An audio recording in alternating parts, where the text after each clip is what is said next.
فکر نمی‌کنی به شرکت سازندش توهین کردی؟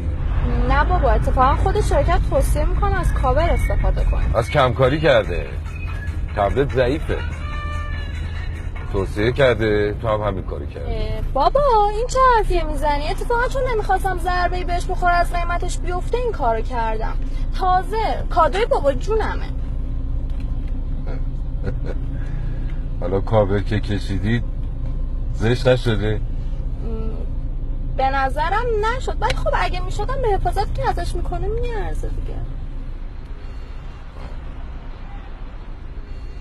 زوره بابام. اجاب که میگن یعنی همین.